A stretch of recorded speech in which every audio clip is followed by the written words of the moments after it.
கடன் அடையணும், பணம் பெருகணும், நம்மளுடைய வாழ்க்கையில இருக்கக்கூடிய கஷ்டங்கள் அனைத்தும் தேய்ந்து போகணும், நம்மளுடைய பிரச்சனைகள், துன்பங்கள் இது எல்லாமே கரைந்து போகணும் அப்படின்னா, இந்த பதிவு உங்களுக்காக தான். இன்றைய தினம் தேய்பிறை சங்கடஹர சதுர்த்தி. நம்மளுடைய கஷ்டங்கள் தேய்ந்து போகணும், துன்பங்கள் தேய்ந்து போகணும் அப்படின்னா, இந்த சங்கடஹர சதுர்த்தி தவற விடாதீங்க.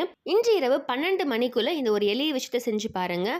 அடுத்த சங்கடஹர சதுர்த்தி வர்றதுக்குள்ளேயே உங்களுடைய வாழ்க்கையில் இருக்கக்கூடிய அனைத்து பிரச்சனைகளும் தீர்ந்திருக்கும். அதே மாதிரி அதற்கான வழிகள் உங்களுக்கு ஆட்டோமேட்டிக்காக கிடைக்க ஆரம்பிச்சிருக்கும். ஸோ நிலைவாசலில் இந்த 2 பொருளை சேர்த்து தூவி விட போகிறோம். அதே மாதிரி உங்களுடைய வீட்டில் இருக்கக்கூடிய விநாயகர் பெருமான் படமோ சிலைக்கு முன்னாடியோ இந்த 2 பொருளையும் நீங்கள் சேர்த்து வைக்கணும். ஸோ அது என்ன, அதே மாதிரி வாசலில் தூவி விடக்கூடிய 2 பொருள், இது எல்லாமே டீட்டெயிலாக பதிவில் பார்க்கலாம். ஸோ அதுக்கு முன்னாடி இது வரைக்கும் பிரணவ் சமையலை சப்ஸ்கிரைப் பண்ணல, ஃபர்ஸ்ட் டைம் பார்க்குறீங்க அப்படின்னா மறக்காம சேனலை சப்ஸ்கிரைப் பண்ணிக்கோங்க. பக்கத்தில் இருக்க பெல் ஐக்கனை கிளிக் பண்ணிக்கோங்க. ஸோ நம்ம போடுற ஆன்மீக தகவல்களை நீங்கள் மிஸ் பண்ணாமல் பார்க்கலாம், உங்களுக்கு நோட்டிஃபிகேஷன்ஸ் வரும்.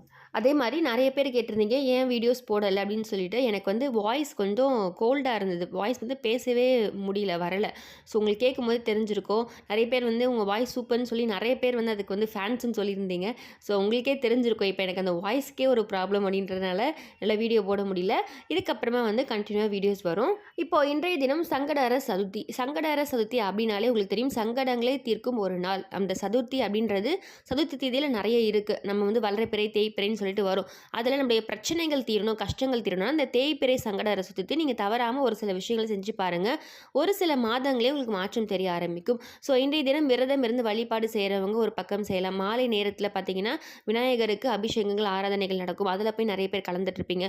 ஸோ இந்த மாதிரி கலந்துக்க முடியாதவங்களும் சரி, அதே மாதிரி பிரச்சனைகள், கஷ்டங்கள், கடன்கள் இருக்கக்கூடிய அனைத்து மதத்தினருமே செய்யக்கூடிய ஒரு எளிய விஷயம் தான் இந்த பதிவில் நம்ம பார்க்க போகிறோம். ஸோ இரவு தூங்குறதுக்கு முன்னாடி ஒரு 12 மணிக்குள்ளே எப்போ வேணால் நீங்கள் செய்யலான்னு சொல்லியிருக்கேன். ஸோ நிறைய பேர் வந்து வேலைக்கு போயிட்டு வந்திருப்பீங்க, எப்போ உங்களுக்கு டைம் கிடைக்குதோ அப்போ இதை நீங்கள் செய்யுங்க. இதற்கு 2 பொருள் முதல்ல தேவை. அதே மாதிரி இப்போ வீட்டில் நீங்கள் பூஜை செய்கிறீங்க, கோவிலுக்கு போக முடியல அப்படின்றாலும் சரி, வீட்டில் பூஜை செய்யும் பொழுது விநாயகருக்கு 2 பொருளை சேர்த்து வைங்க. உங்களுடைய கோரிக்கை கட்டாயம் நிறைவேறும். அது என்னன்னு பார்த்தீங்கன்னா, ஒரே ஒரு சின்னதாக கட்டு இருந்தால் கூட ஓகே, அருகம்புல் கொஞ்சம், அதற்கு கூட ₹1 நாணயம் 1, இதை 2 பொருளையும் சேர்த்து ஏதாச்சும் ஒரு வேண்டுதலை மனதார வச்சு வணங்கிட்டு அந்த 2 பொருளையும் உங்கள் வீட்டில் இருக்கக்கூடிய விநாயகர் சிலையோ படமோ அதற்கு முன்னாடி வச்சு வணங்குங்க. அடுத்து எப்போ நீங்கள் வந்து கோயிலுக்கு போகிறீங்களோ அப்போ அந்த ₹1 நாணயத்தை உண்டியலில் செலுத்திடுங்க. அது வரைக்கும் அது பூஜையிலே இருக்கலாம், தவறு கிடையாது. உங்களுடைய வேண்டுதலை நீங்கள் மனதார வேண்டிட்டு இந்த 2 பொருளை மட்டுமே, அதாவது ₹1 நாணயமும் அருகம்புல்லும் சேர்த்து இன்று மாலை நீங்கள் ஒரு 6 மணிக்கு மேலே பூஜையில் வச்சு வழிபாடு செய்யுங்க. உங்களால் முடிஞ்ச நெய்வேத்தியத்தை செய்யுங்க. முடியாத பட்சத்தில் கொஞ்சமாக கற்கண்டு வைங்க, அதுவே போதுமானது. அடுத்து இப்போது 2 பொருளை தூவி விட சொல்லியிருக்கேன். அந்த 2 பொருள் என்ன, அதை ஏன் நம்ம தூவி விடணும், அதே மாதிரி அதனால் என்ன பலன் அப்படின்றத பார்க்கலாம். ஸோ முதல் பொருள் பார்த்தீங்கன்னா பச்சரிசி. இந்த பச்சரிசியை நீங்கள் அப்படியே போடலாம். அப்படி இல்லைன்னா கொஞ்சமாக மிக்சியில் பல்ஸ் மோடு வச்சு லைட்டாக சின்ன சின்னதாக எறும்புகள் சாப்பிட்ற மாதிரி கொஞ்சம் நம்ம வந்து பல்ஸ் மோடில் வச்சு ரெடி பண்ணிக்கலாம். மாவாக ஆகாமல் கொஞ்சம் குட்டி குட்டியாக குறைன்னு அரைச்சி எடுத்துக்கோங்க. அதற்கு கூட கொஞ்சமாக வெல்லத்தை இடித்து கலந்துக்கோங்க. இந்த 2 பொருள் நமக்கு தேவை. இந்த 2 பொருளுமே உங்களுடைய பிரச்சனைகள், கடன்கள், கஷ்டங்களை தீர்க்கக்கூடிய ஒரு முக்கியமான பொருள்னு சொல்லலாம். இதை நீங்கள் தினந்தோறும் செய்யலாம், தவறு கிடையாது. இன்றைய தினம் நம்ம செய்யும்பொழுது இன்னும் உங்களுக்கு ரெட்டிப்பான பலன் கிடைக்க ஆரம்பிக்கும்.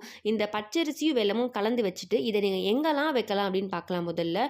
ஸோ இதை நீங்கள் வைக்கிறதுக்கு முன்னாடி உங்களுடைய பிரச்சனைகள் என்னவோ அதை தீரணும்னு சொல்லி மனதார வேண்டிக்கோங்க. அடுத்து இதை அனைத்து மதத்தினருமே செய்யலாம்னு சொல்லியிருக்கேன். உங்களுக்கு பிரச்சனை இருக்குது, நம்ம வாழ்க்கையில் கஷ்டப்பட்டுட்ருக்கோம், நம்ம முன்னேறணும் அப்படின்னு நினைக்கிறவங்க கட்டாயமாக இதை நீங்கள் வந்து ஒரு தடவை செஞ்சு பாருங்கள். உங்கள் வாழ்க்கையில் நல்ல மாற்றம் தெரிய ஆரம்பிக்கும். ஏன்னு பார்த்தீங்கன்னா இந்த பச்சரிசி மகாலட்சுமிக்கு உரியது. அதே மாதிரி வெல்லம் பார்த்தீங்கன்னா எந்த அளவுக்கு நீங்கள் தானம் செய்கிறீங்களோ, அந்த இனிப்பு மிகுந்த ஒரு பொருள், இதை தானம் செய்யும்போது உங்கள் வாழ்க்கையில் இனிப்பான விஷயங்கள் நடக்க ஆரம்பிக்கும்.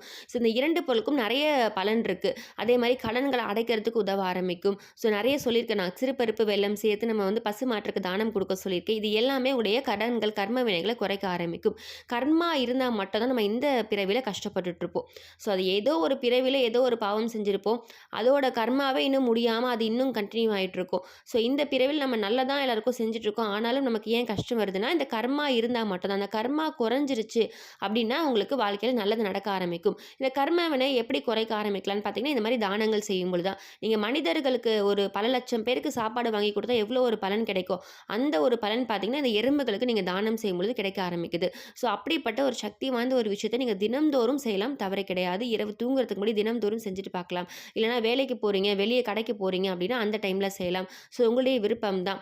இத நீங்க ஒரு பாக்ஸ்ல அரைச்சு ஸ்டோர் பண்ணி வச்சுட்டு தினம்தோறும் ஒரு ஒரு டேபிள் ஸ்பூன் அளவு கூட நீங்க தொடர்ந்து வச்சு பாருங்களேன். ஒரு 15 நாள், 20 நாளுக்குள்ளேயே உங்க வாழ்க்கையில இந்த பண தேவைகளும் சரி, கஷ்டங்களும் சரி, இது எல்லாமே சரியாக ஆரம்பிக்கும். ஸோ இப்போ இரவு தூங்குறதுக்கு முன்னாடி நம்ம வெளியலாம் போல, நான் வீட்ல தாங்க இருக்கேன் அப்படின்றவங்க, உங்க வீட்டுக்கிட்ட மண்பாங்கான இடம் இருக்குன்னா, அந்த மண்பாங்கான இடத்துக்கிட்டயோ, மரத்துக்கு அடியிலோ நீங்க தூவி விடலாம். பகல் நேரத்தில நான் சொல்றேன். இப்போ இரவு நேரம் அப்படின்ற பட்சத்தில, இரவு தூங்குறதுக்கு முன்னாடி உங்களோட நிலைவாசல், அதாவது வீட்டு உள்ள வரீங்க பார்த்தீங்களா, வாசலுக்கு வெளிப்பக்கமா கொஞ்சமா இந்த பச்சரிசியும், அதே மாதிரி வெல்லமும் கலந்திருக்க இந்த பொடிய நீங்க கொஞ்சமா மனதார வேண்டிட்டு அங்க வச்சுருங்க. அத வந்து எறும்புகள் சாப்பிட ஆரம்பிக்கும். இந்த எறும்புகள் சாப்பிட சாப்பிட உங்களுடைய பிரச்சனைகள் படிப்படியா குறைய ஆரம்பிக்கும். ஸோ இது இரவு நேரத்தில இந்த மாரி செய்யலாம். இப்ப பகல் நேரத்தில செய்யலன்றவங்க, நீங்க மரத்துக்கு அடியிலயோ, இல்ல மண்பாங்கான இடமோ, வெளிய எங்க போறீங்களோ அந்த இடத்துல ஜஸ்ட் வேண்டிட்டு அத அப்படியே தூவி விட்டு வந்துருங்க. அங்க எறும்புகள் கண்ணுக்கு தெரியாம அத இழுத்துட்டு போயிடும். இந்த மாரி நீங்க தொடர்ந்தும் செய்யலாம். ஏன் தொடர்ந்து செய்ய சொல்றேன்னு பார்த்தீங்கன்னா, நம்முடைய பிரச்சனைகள்லேருந்து நமக்கு சீக்கிரமா ஒரு விடிவு காலம் பிறக்கணும், சீக்கிரமா ஏதாச்சும் ஒரு வழி பிறக்கணுன்றவங்க நீங்க தொடர்ந்து செய்யுங்க. தினமும் செய்யலாம், தவறு கிடையாது.